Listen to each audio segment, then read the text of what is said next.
එල්ලවරුකම් වනකම් කොහොමද ඉතින් ඔයාලට අද අපි බලන්න යන්නේ හැමෝම කැමති හැබැයි හදන්න අකමැති කෑමක් මේ උළුඳු වඩේ කියන්නේ. ඉතින් හරිම රසයි. අපි මේක කොහොමද සොෆ්ට් එකට හරි විදියට හදාගන්නේ කියලා ටිප්ස් එක මම කියලා දෙන්නම්. ඉතින් බලමු අපි කොහොමද හදන්නේ කියලා. මම මේ විදිහට උඳු ටිකක් අරන් තිනවා. මෙතන උඳු ග්‍රෑම් 200ක් විතර තියෙනවා. ඉතින් Tamanට අවශ්‍ය විදියට අවශ්‍ය ප්‍රමාණයට උඳු ගන්න. දැන් මේ උඳු ටික හොඳට සෝදලා ගමු අපි. දැන් මේ විදිහට මම සෝදලා ගෙනත් තියෙන්නේ උඳු. මේක මම පෙඟෙන්න තියන පැයක් දෙකක් වගේ කාලයක් ඇතුළත මම පෙඟෙන්න තියලා ගන්නවා. මොකද ඕනවට වැඩිය පෙඟෙන්න තිබ්බට ප්‍රශ්නයක් නැහැ. බයි තිබ්බොත් එහෙම අපිට මේක බදිනකොට ලොකු ප්‍රශ්නයක් වෙනවා. මේ ගොඩාක් තෙල් උරන්න බලනවා. ඉතින් ඒ නිසා අපි පැයක් දෙකක් විතර පෙඟෙන්න තියලා ගත්තොත් හොඳට ඕම ඇති. දැන් මම මේ විදිහට පෙඟෙන්න තියලා මේ වතුර ඔක්කොම මම පෙරාගෙන තියෙන්නේ. වතුර පොඩ්ඩක්වත් තියාගන්න එපා. ඉතින් මේ විදිහට පෙරලා අපි හොඳට බ්ලෙන්ඩර් එකේ ග්‍රයින්ඩ් කරගන්න ඕන. මේ චුට්ට වතුර දාලා මෙන්න මේ විදිහට හොඳට සොෆ්ට් වෙනකන් ඔයගොල්ලෝ බ්ලෙන්ඩ් කරලා ගන්න. දැන් මේකෙන් චුට්ටක් අරන් වතුරකට දාලා බලන්න මේක පා වෙන්න ඕන. ඒ වගේ පදමකට ආවොත් ඇති අපිට හොඳට මේක සොෆ්ට් එකට හදලා ගන්න පුළුවන්. මේ බලන්න මේ විදිහට පා වෙන්න ඕන. මේ ගානට ඔයගොල්ලෝ මේක බ්ලෙන්ඩ් කරගත්තොත් හොඳටම ඇති. හොඳට සුදු වෙනකන් බ්ලෙන්ඩ් කරලා ගන්න. දැන් මේ විදිහට මම ඔක්කොම මේ භාජනයකට දාගත්තා. දැන් අපි මේකට එකතු කරගන්න ඕන ලුණු ටිකක්. ඉතින් මම මේ විදිහට ලුණු චුට්ටක් කපලා දාගත්තා. පොඩිවට කපලා දාගන්න. මම බැඩිය දාගන්නේ. මොකද ඒකත් එක හේතුවක්. බැඩිය දාගත්තොත් මේකට වතුර උනන්න බලනවා. මොකද අපි පුළුවන් තරම් වතුර අඩුවෙන් තමයි මේක බ්ලෙන්ඩ් කරලා ගත්තේ. වතුර දැම්මොත් එimhe අපිට මේක අල්ල ගන්න බැරි වෙනවා. ඉතින් මේ හැඩේ ගන්න බැරි වෙනවා. ඒ නිසා මම දැන් ලුණු ටිකක් දැම්මා. ඒත් එක්කම සූදුරු චුට්ටක් මම එකතු කරගත්තා. ඊට පස්සේ ලුණු ටිකක් එකතු කරගත්තා. ඉතින් මේක තමන්ගේ රසය අනුව ඔයගලන් දාගන්න පුළුවන්. දැන් මම මේකට කරපිංච චුට්ටක් හීනියට ලියලා දාගත්තා. ඉතින් ඔයගලන්ට ඕන නම් අමු මිරිස් දාන්න පුළුවන්. ඉතින් කැමති විදියට ඔයගලන්ට මේකට එකතු කරගන්න පුළුවන්. මේ ටික දැම්මොත් ගොඩාක්ම රසට ගන්න පුළුවන්. මොකද උඳු රස එන්න ඕන අපිට. උළුඳු වඩේකේ උඳු රස තියෙන්න ඕන. මම මේකට වෙන කිසි දෙයක් එකතු කරගන්නේ උඳු විතරමයි ගන්නෙ. අපිට ලස්සන්ට මේ උළුඳු වඩේක හදන්න පුළුවන්. ඉතින් මේ බලන්න මම මෙම අනලා මේක අතර ගන්නකොට අපිට හැඩයක් හදා ගන්න බෑ. ඇලවෙන්න බලනවා.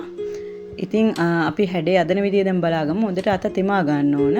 තෙමලා මේ විදියට චුට්ටක් අරගෙන බලන්න දැන් එතකොට අතේ ඇලවෙන්නේ නැහැ. ඉතින් මේ විදියට අපිට අතේම තියලා හොඳ ලස්සන රවුන්ඩ් ෂේප් එකක් හදාගෙන මෙන්න මේ විදිහට ඒකෙ මැද මේ හෝල් එක ගන්න පුළුවන්. මේ විදිහට ඉල හදාගෙන ඔයගලන්ට මේක මේ විදිහට දාලා බැද ගන්න පුළුවන්. හැබැයි තෙල් තාච්චුවර දානකොට ගොඩාක් පරිස්සමෙන් දා ගන්න ඕන. අතේ වතුර තිබ්බොත් විසික් වෙන්න බලනවා. තෙල් විසික් වෙන්න බලනවා. ඒ නිසා පරිස්සමට එක් කර ගන්න ඕනේ. ඒ වගේම ඔයගලන්ට කෙසෙල් කොලයක් අරගෙන මේ විදිහට තියලා මේ හැඩේ හදා ගන්න පුළුවන්. ඉතින් තමන් කැමති විදියකට මේක කරගන්න පුළුවන්. ඉතින් හැඩේ ගැන ලොකුවට හිතන්න එපා. ඉතින් මේක රසට මේ තමන් බෝලයක් වගේ හදලා වුණත් මේක බෙදලා ගන්න පුළුවන් රසට තියෙනවා. ඒත් එකම ඔයගලන් තෙල් තාච්චුව බදිනකොට තෙල් හැන්දක් තියෙනවානේ. ඒ තෙල් හැන්ද පිටිපස්සේ වුණත් මේ විදිහට හැඩේ හදාගෙන ඔයගලන්ට බෙදලා ගන්න පුළුවන්. ඉතින් අපි දැන් බලමු මේ ටික කොහොමද බෙදගන්නේ කියලා. ඉතින් මම මේ විදිහට තෙල් තාච්චුව ලිපේ තියලා තියෙනවා. ඉතින් හැමදෙස්සෙම ගින්දර ගැන සැලකිලිමත් වෙන්න. මේක හොඳටම ගින්දර අඩු කරලා තියාගන්න ඕන. මොකද නැත්තම් ඇතුළ බැදෙන්නේ නැති වෙනවා. අම්මෝට තිබ්බොත් මේ උඳු වඩේක රස නැති වෙනවා. ඉතින් මම මේ විදිහට අතින්ම හදාගෙන මේ වගේ දාගත්තා. ඉතින් දානකොට ගොඩාක් පරිස්සමෙන් තෙල් විසික් වෙන්න බලනවා. ඉතින් මේ විදිහට ඔයගලන් කැමති විදිහට හදලා මේ ටික බෙදලා ගන්න පුළුවන්. තෙලුත් චුට්ටක් වැඩිපුර තියාගන්න. මේක වැහෙන ප්‍රමාණයට තෙල් දාගන්න බලන්න. එතකොට හොඳට දෙපැත්තම අපිට බෙදලා ගන්න පුළුවන්. මේ විදිහට මම දාලා ගින්දර අඩුවෙන් තියලා මේක හොඳට බෙද ගන්නවා.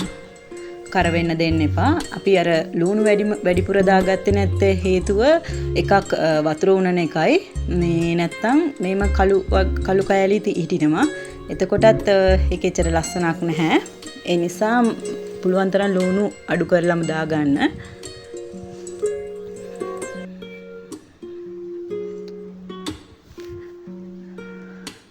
දැන් එක පැත්තක් උම් රන්වන් පාටට බැදිලා තියෙන්නේ. ඉතින් කලබලයක් නැහැ. හිමින් සිරුවේ මේක බැදලා ගන්න ඇලවෙන්නත් බලනවා.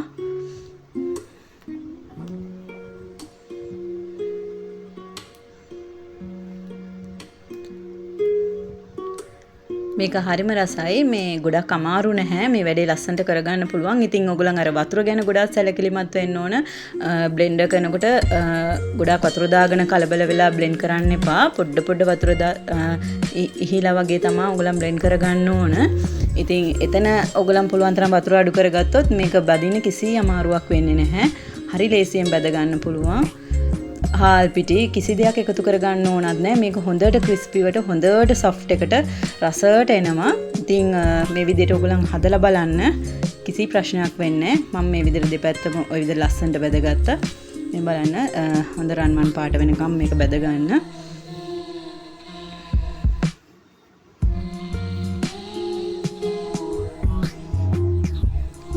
ඉතින් මම කලින් කිව්වා වගේ හැඩ ගැන හිතන්න එපා. ඉතින් ඕගොල්ලන් බෝල අල්ලලා බෙදලා ගත්තත් මේක රසට එනවා. ඕගොල්ලන් පොඩිවට හැදුවා නම් තවත් හොඳට බැදිලා හොඳ ක්‍රිස්පිට බැදිලායි.